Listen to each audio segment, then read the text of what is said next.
તમે આજે પહેલગામ યાત્રા પદયાત્રા જાઓ છો, શું કારણ છે? પહેલગામ પદયાત્રાનું કારણ માત્ર એક જ છે કે અહિંસાની ભૂમિ ગાંધીજી એ આ ભૂમિ છે. પોરબંદરથી આ પદયાત્રા હું સ્ટાર્ટ કરું છું. પહેલગામ સુધી આતંકવાદ વિરોધ કરતો જાય છે.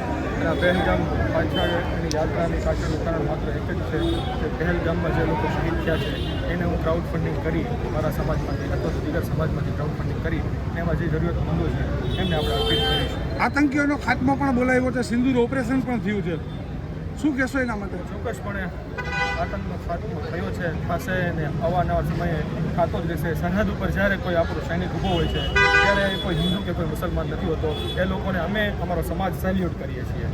અને ખાસ મોટી વાત છે કે મુસ્લિમને બદનામ કરવામાં આવ્યા છે આતંકીઓએ. જો ભાઈ, આતંકીઓનો કોઈ ધર્મ હોતો નથી. એ લોકોનું નામ ભલે મુસલમાન નામ હોય છે, પણ એ લોકોને પહેલાં શીખવાડવામાં આવ્યું છે કે હિન્દુસ્તાન એક મજબૂત દેશ છે. હિન્દુસ્તાનની અંદર ભાઈચારો છે.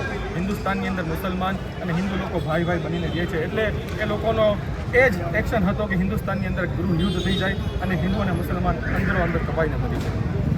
પાકિસ્તાન જે ઓક્યુપાઈ કરતી છે પીઓકે, એ ભારતનો હિસ્સો થવો છે કે ન થવો? ચોક્કસપણે આપણો હક છે, આપણો હિસ્સો છે અને બાંધીને લેવો જોઈએ અને લેશું આપણે.